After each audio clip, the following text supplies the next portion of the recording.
Olá, voltamos a apresentar o programa Lagarto, a capital do interior, aqui na TV Atalaia, a TV dos sergipanos. E hoje nós estamos contando a história da cidade de Lagarto. No bloco anterior nós falamos sobre o povoado Santo Antônio, que foi o marco inicial da cidade. E agora nós estamos aqui no Largo da Piedade, mais conhecido como Praça da Matriz, já na cidade de Lagarto. Para falar sobre esse assunto, eu estou aqui com o professor e historiador, o José Wesley, ele que está contando toda essa história de Lagarto pra gente. E a gente sabe que Lagarto tem uma história muito grande, uma história muito bonita, que inclusive a gente começou falando no bloco anterior. Mas antes dela se tornar cidade, ela se tornou freguesia, depois ela se tornou vila e finalmente se tornou a cidade de Lagarto. Explica pra gente como é que funcionou e o porquê desse processo. Então, nós estamos aqui em um lugar emblemático da cidade, que é o Largo do Rosário. Em uma definição do Pierre Nora, que é um estudioso francês do patrimônio, ele chamaria esse tipo de lugar de memória, porque conta uma história de uma cidade, conta memórias que aconteceram aqui nesse lugar. Se a gente olhar em torno, a gente vai ver todo um circuito patrimonial que abarca esse espaço. Como, por exemplo, a prefeitura. Isso, a prefeitura, a casa paroquial aqui do lado, a própria igreja matriz, o coreto, que é de década de 30 do século XX. Então, esses lugares é o que a gente chama de espaços de memória. Inclusive, a casa paroquial tem o azulejo português, que é muito rico e pouco visto aqui em Sergipe. Então o valor patrimonial desses azulejos, que são exemplares que se encontram em poucas capitais, outras capitais do Nordeste, e aqui em Lagarto, nesse exemplar da casa paroquial. Em relação ao que você perguntou, a questão do processo até chegar à cidade, como é que isso aconteceu? Quando se fala em vila, o aspecto de vila, essa praça, por exemplo, tem muito aspecto de vila, porque nós temos aqui o Paço Municipal, que é a prefeitura hoje, nós temos a igreja matriz e lá embaixo nós tínhamos um destacamento militar, representando assim os poderes, poder religioso, poder político e poder militar. A freguesia remonta à segunda metade do século XVII. Mais precisamente 1679, quando aconteceu uma doença com os populares de Santo Antônio, a chamada bexiga do Santo Antônio, e os acometidos por essa doença vieram para o centro da cidade. Seria a Colina do Lagarto, um lugar chamado aqui Horta, e também esse lugar, que seria o entorno dessa praça. A partir daí eles começaram a rogar pela Virgem da Piedade. Então, quando temos uma povoação, quando temos um aglomerado de pessoas que estão em torno do poder religioso de uma igreja, a gente tem a freguesia. Então, isso é o que denomina uma freguesia.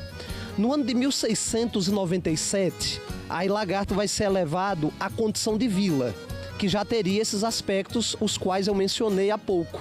Essa ideia de um poder político, já teria um espaço religioso em que os devotos da piedade já vão se aglomerar aqui, e tínhamos também um destacamento militar. É curioso falar sobre a devoção mariana de Nossa Senhora da Piedade, porque até hoje a gente guarda aqui no centro, aqui na igreja, na verdade, matriz, um exemplar da Santa da Piedade, que veio da Bahia na ocasião. A historiografia conta até que as imagens foram trocadas, existia uma imagem menor que estava sendo destinada para Lagarto e uma imagem maior que iria para Salvador. Mas essa troca aconteceu e a imagem maior veio para cá. Então é outro patrimônio que a gente tem. A imagem de Nossa Senhora da Piedade, que é uma imagem tricentenária. E todos os anos sai na procissão de Nossa Senhora da Piedade no dia 8 de setembro. O senhor falou sobre a Santa e atualmente a religião em Lagarto, qual é a que prevalece? Os lagartenses é um povo muito devoto, um povo muito religioso. Predominantemente o catolicismo.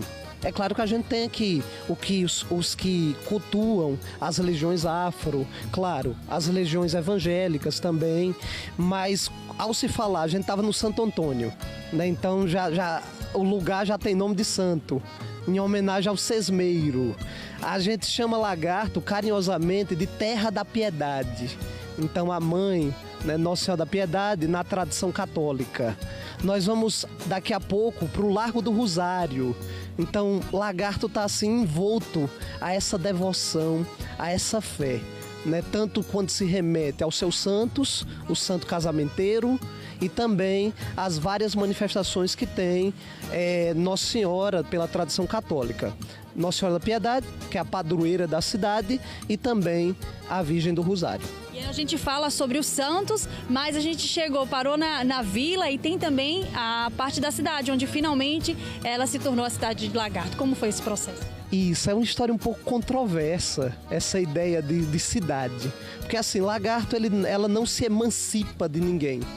Quando se fala em cidade, geralmente nós vamos ter bem assim, é o dia da emancipação política de Lagarto. A gente comemora no dia 20 de abril, nós temos duas datas comemorativas em relação ao histórico da cidade.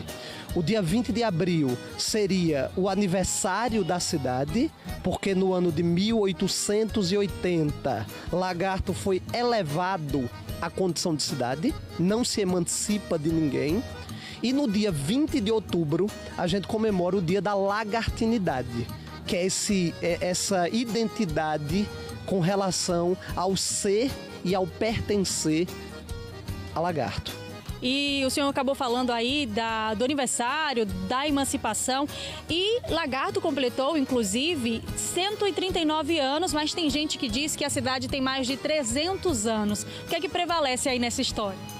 Então, quando a gente começou lá no Santo Antônio, a gente está contando uma história desde o finalzinho do século XVI, início do século XVII.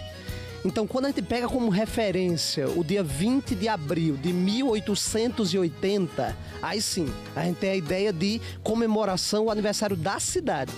A gente comemora esse aniversário da cidade. Agora, a história de Lagarto é uma história longeva. É uma história de séculos, mais de 300 anos. Desde lá, a doação da Sesmaria ao Antônio Gonçalves de Santo Tomé, até a elevação da cidade e até essa estruturação a partir do Padre Dalto, finalzinho do século XIX, e toda essa história e tradição que Lagarto guarda em seu seio. Pois é, e no próximo bloco a gente vai ficar sabendo muito mais sobre a história de Lagarto, que tem mais de 300 anos aí de história para contar, e é sobre isso que a gente está falando aqui no programa Lagarto, a capital do interior. Não sai daí que na sequência tem muito mais sobre a história de Lagarto.